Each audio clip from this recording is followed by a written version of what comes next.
ಗದ್ದುಗೆ ಗುದ್ದಾಟ ಭಾರಿ ಜೋರಾಗಿದೆ. ಯಾಕಂದ್ರೆ ಮೂಡಾ ಹಗರಣದಲ್ಲಿ ಸಿಎಂ ಸಿದ್ದರಾಮಯ್ಯ ಅವರು ಸಿಲುಕೊಂಡಿದ್ದಾರೆ.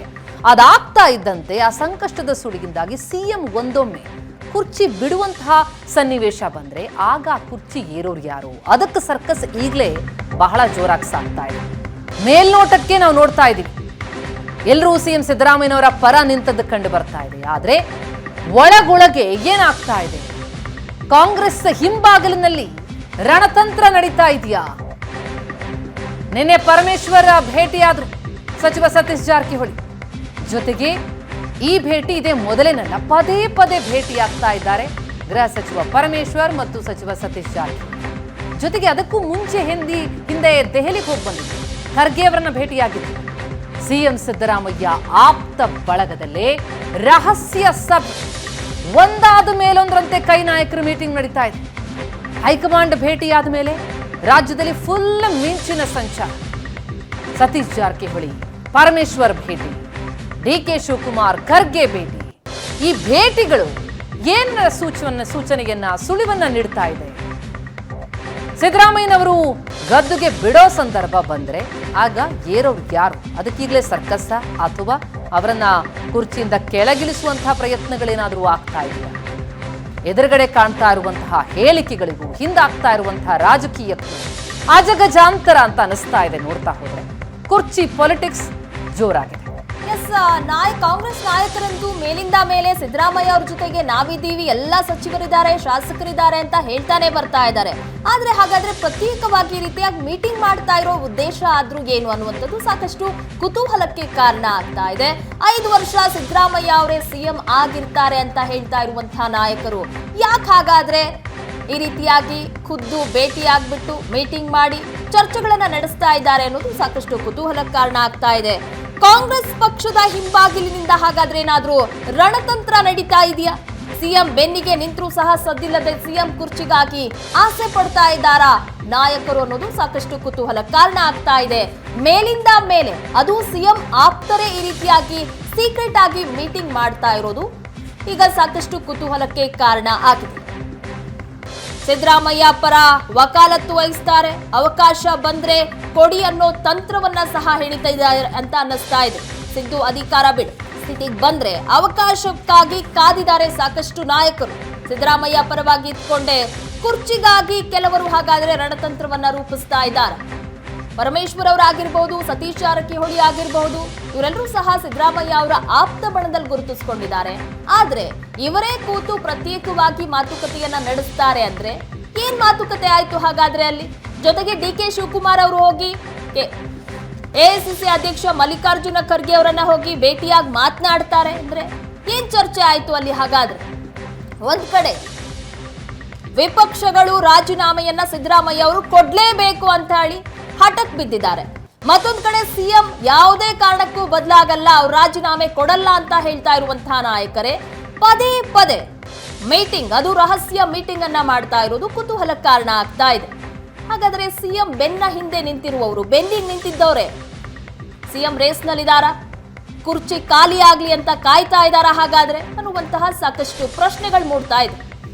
ಎಸ್, ಸಿಎಂ ಬೆನ್ನಿಗೆ ನಿಂತವರೇ ಬೆನ್ನ ಹಿಂದೆ ಕುರ್ಚಿಗಾಗಿ ಹಾಗಿದ್ರೆ ಸರ್ಕಸ್ ನಡೆಸ್ತಾ ಇದ್ದಾರಾ? ಆ ಸುಳಿವು ಕೊಡ್ತಾ ಇರುವಂತಹ ಬೆಳವಣಿಗೆ ಇದು.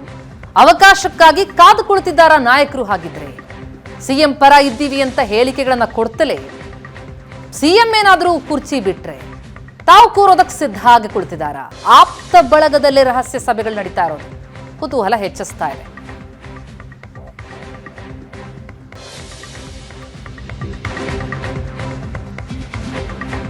ಎಸ್, ಹಾಗೆ ಡಿಕೆ ಶಿವಕುಮಾರ್ ಕೂಡ ಎಐಸಿಸಿ ಅಧ್ಯಕ್ಷ ಮಲ್ಲಿಕಾರ್ಜುನ್ ಖರ್ಗೆ ಅವರನ್ನ ಭೇಟಿಯಾಗಿದ್ದಾರೆ. ಖರ್ಗೆ ಕೆಲ ಹೊತ್ತು ಮಾತುಕತೆ ನಡೆಸಿದ್ರು ಖರ್ಗೆ ಜೊತೆಗೆ. ಸಚಿವ ಸತೀಶ್ ಜಾರಕಿಹೊಳಿ ಮತ್ತು ಪರಮೇಶ್ವರ್ ಅವರ ಭೇಟಿಯ ಬೆನ್ನಲ್ಲೇ ಡಿಕೆ ಶಿವಕುಮಾರ್ ಖರ್ಗೆ ಭೇಟಿ ಇನ್ನಷ್ಟು ಕುತೂಹಲವನ್ನು ಹೆಚ್ಚಿಸ್ತಾ ಇದೆ. ಇತ್ತೀಚೆಗೆ ಡಿಕೆ ಸುರೇಶ್ ಹಾಗೆ ಸತೀಶ್ ಜಾರಕಿಹೊಳಿ ಖರ್ಗೆ ಅವರನ್ನ ಭೇಟಿ ಮಾಡಿದ್ದಾರೆ. ಸಚಿವ ಸತೀಶ್ ಭೇಟಿ ಬೆನ್ನಲ್ಲೇ ಇದೀಗ ಡಿಕೆಶಿ ಭೇಟಿ ಇದೆಯಲ್ಲ, ಅದು ಸಹ ಕುತೂಹಲ ಕಾರಣ ಆಗ್ತಾ ಇದೆ. ಈ ಹಿಂದೆ ಖರ್ಗೆ ಅವರನ್ನ ಸಚಿವ ಸತೀಶ್ ಜಾರಕಿಹೊಳಿ ಅವರು ಭೇಟಿಯಾದಂತಹ ಸಂದರ್ಭದಲ್ಲಿ ದಲಿತ ಸಿಎಂ ವಿಚಾರಕ್ಕೆ ಸಂಬಂಧಪಟ್ಟಂತೆ ಸಾಕಷ್ಟು ಮಾತುಗಳು ಕೇಳಿ ಬಂತು. ಅದಾದ್ಮೇಲೆ ಇದೆಲ್ಲ ಸರಿ ಹೋಗಲ್ಲ ಅಂತ ಹೇಳಿ ಡಿಕೆ ಬ್ರದರ್ಸ್ ನೇರವಾಗಿ ಎಐಸಿಸಿ ಅಧ್ಯಕ್ಷ ಮಲ್ಲಿಕಾರ್ಜುನ ಖರ್ಗೆ ಅವರನ್ನ ಮೀಟ್ ಮಾಡಬೇಕು ಅಂತ ಅಂದ್ಕೊಳ್ತಾ ಇದ್ರು.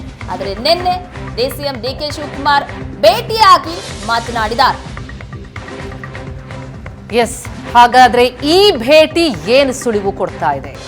ಒಬ್ಬರಾದ್ಮೇಲೆ ಒಬ್ರು ಖರ್ಗೆ ಅವರನ್ನ ಭೇಟಿಯಾಗಿ ಚರ್ಚೆ ಮಾಡ್ತಾ ಇರುವಂತದ್ದು ಬಹಳ ಕುತೂಹಲಕ್ಕೆ ಕಾರಣ ಆಗಿದೆ.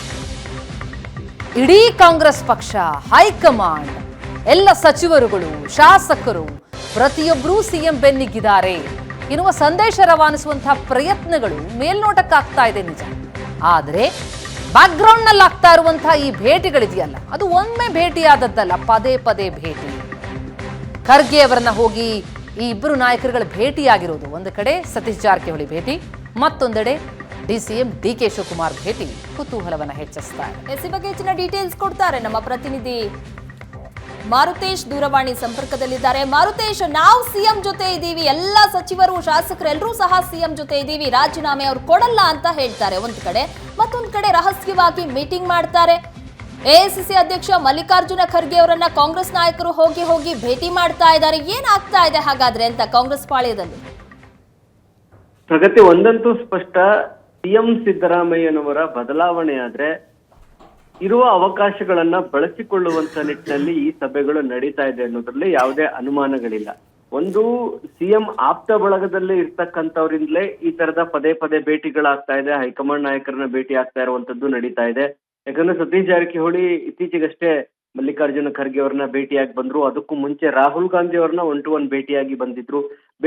ಬಂದ ಬಳಿಕ ಮತ್ತೆ ನಿನ್ನೆ ಪರಮೇಶ್ವರ್ ಮತ್ತು ಸತೀಶ್ ಜಾರಕಿಹೊಳಿ ತುಮಕೂರಿನಲ್ಲಿ ಅವರ ಒಂದು ಖಾಸಗಿ ಗೆಸ್ಟ್ ಹೌಸ್ ನಲ್ಲಿ ಭೇಟಿಯಾಗಿದ್ದಾರೆ. ಬಹಳ ಪ್ರಮುಖವಾಗಿ ಈ ತರದ ಭೇಟಿಗಳು ಏನು ಆಗ್ಲೇ ಹೇಳಲಿಕ್ಕೆ ಹೊರಟಿದೆ ಹಾಗಿದ್ರೆ ಕಾಂಗ್ರೆಸ್ ನಲ್ಲಿ ಅನ್ನುವಂಥದ್ದು. ಯಾಕಂದ್ರೆ ಸಿದ್ದರಾಮಯ್ಯನವರ ಬೆನ್ನಿಗೆ ನಾವೆಲ್ಲ ಇದ್ದೀವಿ ಅನ್ನುವಂಥದ್ದನ್ನ ಹೊರಗಡೆ ಬಂದು ಹೇಳ್ತಾರೆ. ಅಂದ್ರೆ ಹೊರಗಡೆ ಬೆಂಬಲ, ಒಳಗೆ ಹಂಬಲ ಅನ್ನುವ ರೀತಿ ಈ ಬೆಳವಣಿಗೆಗಳು ಕಾಣಿಸ್ತಾ ಇದೆ ಕಾಂಗ್ರೆಸ್ ಪಕ್ಷದ ಒಳಗೆ. ಯಾಕಂದ್ರೆ ಈಗ ನಡೀತಾ ಇರುವಂತ ಭೇಟಿಗಳೇನಿದಾವೆ ಇವೆಲ್ಲರೂ ಕೂಡ ಸಿಎಂ ರೇಸ್ ನಲ್ಲಿ ಇರ್ತಕ್ಕಂಥವ್ರು. ಒಂದು ಸತೀಶ್ ಜಾರಕಿಹೊಳಿ, ಮತ್ತೊಂದು ಪರಮೇಶ್ವರ್ ಅವರು, ಇದರ ಜೊತೆಗೆ ಮಾದೇವಪ್ಪ ಕೂಡ ಅಂದ್ರೆ ದಲಿತ ಮುಖ್ಯಮಂತ್ರಿ ಅವಕಾಶಗಳು ಬಂದ್ರೆ ನಮಗೊಂದು ಚಾನ್ಸ್ ಇರ್ಲಿ ಅಂತ ಹೇಳಿ ಅವರು ಕೂಡ ಪ್ರಯತ್ನಗಳನ್ನ ಮಾಡ್ತಾ ಇದ್ದಾರೆ. ಈ ಬೆಳವಣಿಗೆಗಳು ಅದೇ ಕಾರಣಕ್ಕಾಗಿ ಆಗ್ತಾ ಇದೆ. ಒಂದು, ಸಿದ್ದರಾಮಯ್ಯನವರೇ ಮುಂದುವರಿಲಿ, ಅವರ ಜೊತೆಗೆ ನಾವೆಲ್ಲ ಇದ್ದೀವಿ ಅನ್ನುವಂತ ಒಂದು ಮೆಸೇಜ್. ಒಂದು ವೇಳೆ ಬದಲಾವಣೆ ಆಗುತ್ತೆ ಅನ್ನೋದಾದ್ರೆ ನಮಗೆ ಅವಕಾಶ ಮಾಡಿಕೊಡಿ ಅನ್ನೋದಕ್ಕೆ ಒಂದು ಪರ್ಯಾಯ ವೇದಿಕೆಯನ್ನು ಕೂಡ ಸೃಷ್ಟಿ ಮಾಡ್ತಿದ್ದಾರೆ.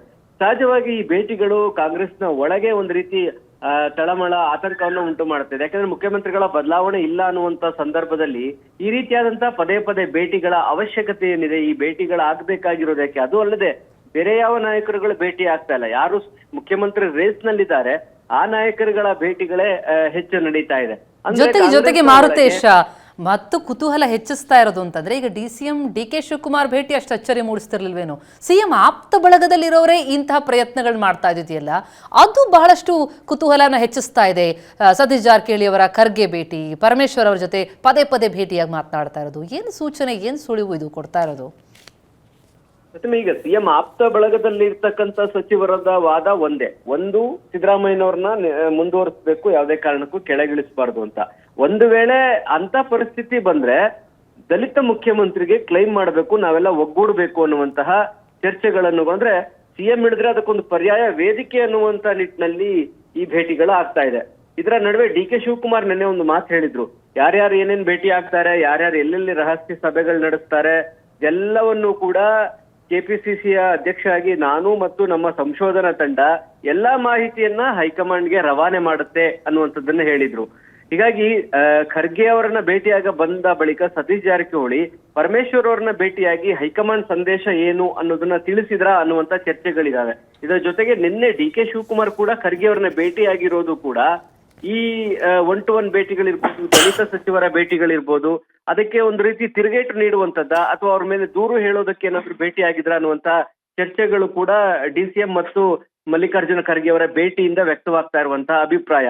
ಒಂದು ಕಡೆ ಯಾವುದೇ ನೀವು ಎರಡು ಗಮನಿಸಬೇಕು. ಒಂದು, ಸಿದ್ದರಾಮಯ್ಯನ ಬಣದಲ್ಲಿ ಇರ್ತಕ್ಕಂಥವ್ರಿಂದ ಹೆಚ್ಚು ಈ ತರದ ಆಕ್ಟಿವಿಟಿಗಳು ನಡೀತಾ ಇದೆ.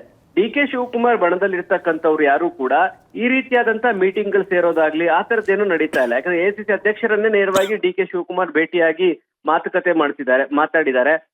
ಒಂದು ವೇಳೆ ಖರ್ಗೆ ಅವರು ಬೆಂಗಳೂರಿಗೆ ಬರದೇ ಇದ್ದಿದ್ರೆ ದೆಹಲಿಗೆ ಹೋಗಿ ಭೇಟಿಯಾಗುವಂತ ಪ್ಲಾನ್ ಅನ್ನ ಡಿ ಕೆ ಬ್ರದರ್ಸ್ ಹಾಕೊಂಡಿದ್ರು.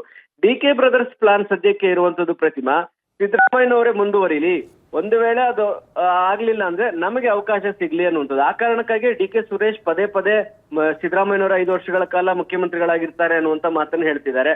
ಡಿ ಕೆ ಶಿವಕುಮಾರ್ ಆಪ್ತ ವಲಯದಲ್ಲಿರ್ತಕ್ಕಂಥ ನಾಯಕರ ಯಾವುದೇ ಅಭಿಪ್ರಾಯಗಳನ್ನು ಕೂಡ ನಾವು ನೋಡ್ತಾ ಇಲ್ಲ. ಆ ತರದ ಒಂದು ರಹಸ್ಯ ಸಭೆಗಳ್ಯಾವುದು ಕೂಡ ಡಿ ಕೆ ಬಣದಲ್ಲಿ ಇರ್ತಕ್ಕಂತಹ ಸಚಿವರುಗಳಲ್ಲಿ ಶಾಸಕರಲ್ಲಿ ಕಾಣ್ತಾ ಇಲ್ಲ. ಇದೆಲ್ಲವೂ ಕೂಡ ಸಿದ್ದರಾಮಯ್ಯನವರ ಆಪ್ತ ಬಳಗದಲ್ಲಿ ಇರ್ತಕ್ಕಂಥವ್ರಿಂದ ಆಗ್ತಾ ಇರೋದನ್ನ ಗಮನಿಸಿದಾಗ ಸಿದ್ದರಾಮಯ್ಯನವ್ರು ಬಿಟ್ರೆ ನಾವು ಕ್ಲೈಮ್ ಮಾಡೋಣ ಅನ್ನೋದಕ್ಕೆ ಒಂದು ಪರ್ಯಾಯ ವೇದಿಕೆಯಂತೂ ಸೃಷ್ಟಿ ಮಾಡ್ಕೊಳ್ಳೋ ಸಲುವಾಗಿಯೇ ಈ ಭೇಟಿಗಳು ನಡೀತಾ ಇದೆ ಅಂತ ಕಾಣಿಸ್ತಾ ಇದೆ ಪ್ರತಿಮಾ.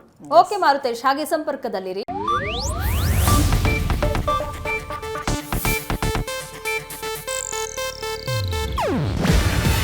ಇದು ಏಷ್ಯಾನೆಟ್ ನ್ಯೂಸ್ ನೆಟ್ವರ್ಕ್ ಪ್ರಸ್ತುತಿ. ನೀವು ನೋಡ್ತಿದ್ದೀರಾ ಏಷ್ಯಾನೆಟ್ ಸುವರ್ಣ ನ್ಯೂಸ್.